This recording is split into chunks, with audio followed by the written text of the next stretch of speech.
Hello friend, good morning, नमस्ते। मैं जागृति स्वागत करती हूँ आपका अपने इस नए ब्लॉग में। तो दोस्तों, कैसे हैं आप सब? आई होप अच्छे होंगे। सुबह के 7 बज रहे हैं। मैं अपने बाबू को लेके छत पे आई हूँ थोड़ा सा टहलाने। तो मैंने सोचा क्यों ना आज यहीं से ब्लॉग स्टार्ट किया जाए। तो दोस्तों, मैं आज आप लोगों के लिए बहुत इंटरेस्टिंग ब्लॉग लेके आ गई हूँ। बाबू हाय बोलो, बोलो welcome, welcome to my channel. Friends, अभी मेरा बेटा 2 साल का है, इसलिए उसे सही से बोलने नहीं आता, इसलिए जैसे बोलने आ रहा था वैसे बोल रहा था। फिर मैं ऊपर से थोड़ा सा घुमा के बाबू को नीचे आती हूँ। तो सबसे पहले फटाफट घर में झाड़ू लगा देती हूँ। हस्बैंड जी भी वही खड़े होके कुछ बोल रहे हैं और अपना मोबाइल चला रहे थे, तो हम उनसे बात भी कर रहे थे। तो यहाँ मेरा बस झाड़ू लग गया है। अब ऊपर से बाबू को टहला के लेके आए हैं, तो मोबाइल दिए हैं अंदर, तब वो शांति से मोबाइल देख रहा है। फिर मैं यहाँ पे झाड़ू लगा पा रही हूँ, नहीं तो ये हमको झाड़ू लगाने नहीं देता, खुद ही लगाने लगता। तो यहाँ पे मैंने झाड़ू लगा के कुछ कपड़े धुलने रहते हैं, तो मैं छत पे ही आ जाती हूँ कपड़े धुलने के लिए। कपड़े बहुत ज़्यादा हो गए थे, 2 दिन से इधर बारिश हो रही है तो कपड़े नहीं धुल रही थी।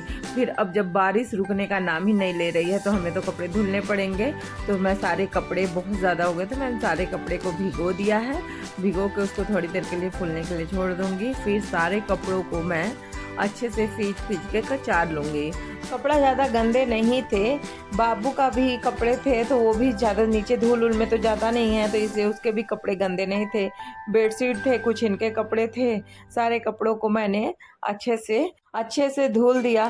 फिर इसको 2-2 पानी में हमको खंगालना पड़ता है। तो पहले एक पानी ले लेती हूँ, उसमें थोड़ा सा सारे कपड़े को एक बार धुलती हूँ, फिर 2 बार धुलती हूँ, फिर उसको एकदम एक ठो क्लीन कर लेती हूँ जब तक पानी साफ ना हो जाए। तो यहाँ पे मैंने कपड़े धुल के सूखने के लिए डाल दिया है। तो अब मैं आ जाती हूँ किचन में। मुझे आलू के पराठे बनाने थे, तो मैंने तेल डाला। तेल में जीरा, लहसुन, मिर्चा कटा हुआ डाल के उसको फ्राई करती हूँ। जब ये हो जाता है फिर उसमें नमक, हल्दी, मसाले डाल के इसको भून लेती हूँ। जब मसाला भी हो जाता है तो आलू मैश किया हुआ मैंने रखा था उसको डाल के मैं भून लूँगी। आलू थोड़ा ज़्यादा था इसलिए मिलाने में थोड़ी दिक्कत हो रही थी, पर धीरे धीरे करके मैं उसको मिला के वो कर लेती हूँ। आज मुझे बनाने हैं आलू के पराठे। तो सबसे पहले मैं स्टफिंग तैयार कर लेती हूँ।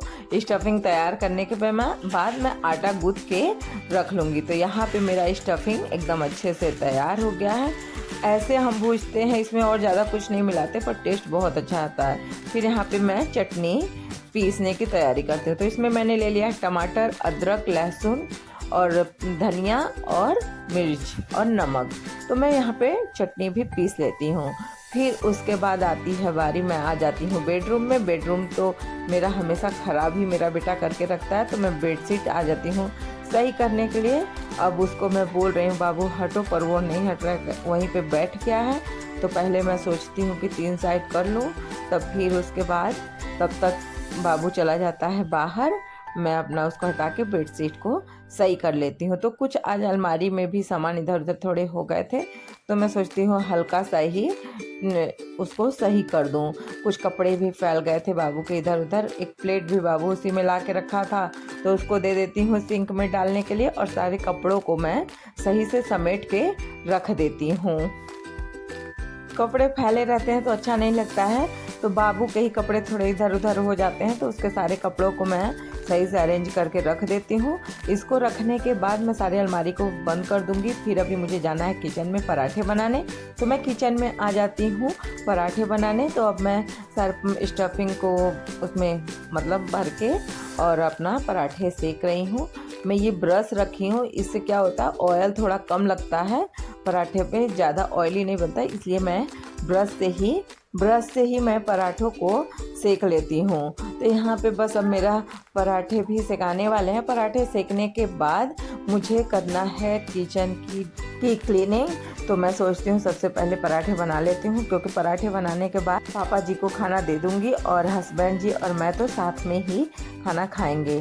तो यहाँ पे अब मेरा पराठा भी सिकाने वाला है। तो अब सारे जो बर्तन रहते हैं मैं उसे सिंक में डाल देती हूँ।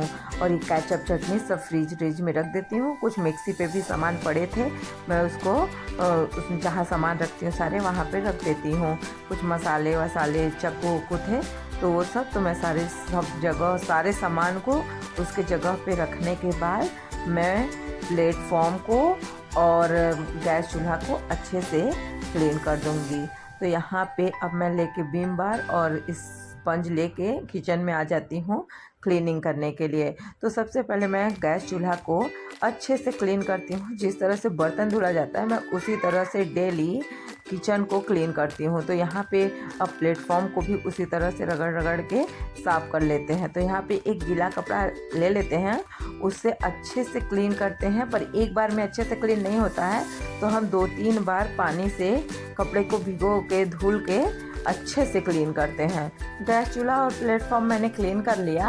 अब मिक्सी की बारी रहती है, तो मिक्सी भी थोड़ा गंदा हो गया था, तो उसे भी अच्छे से क्लीन करके टाइल्स वाइल्स भी साइड से एकदम जहाँ पे वह मिक्सी रखा था वो भी अच्छे से मैं पोंछ के वहीं पे रख देती हूँ। तो अब इधर तो किचन मेरा हो गया है क्लीन। अब थोड़ा खिड़की रहता है तो उसको भी उसी हाथ से साफ़ कर देती हूँ। अब किचन क्लीन हो गया। अब आती है बर्तन धुलने की बारी। तो बर्तन को सबसे पहले मैं पानी से खंगाल के रख देती हूँ। पानी रखने के बाद मैं एक एक करके सारे बर्तन को धुल देती हूँ। बर्तन धुलने के बाद सिंक और प्लेटफॉर्म को भी अच्छे से मैं क्लीन कर दूंगी। जब ये सब क्लीन हो जाता है तो किचन में जब फिर आइए, सुबह आप सो के उठिए, चाहे खाना बनाने लंच में आइए, तो आपका किचन एकदम क्लीन रहता है, देखने में भी अच्छा लगता है। तो फ्रेंड्स, आज का ब्लॉग हम यहीं पे ख़त्म करते हैं। मिलते हैं आपसे एक अगले नए ब्लॉग में। तो फ्रेंड्स, हमारे वीडियो अच्छी लगी तो प्लीज़ वीडियो को लाइक और चैनल को सब्सक्राइब करें, अपने फ्रेंड्स के साथ शेयर करें।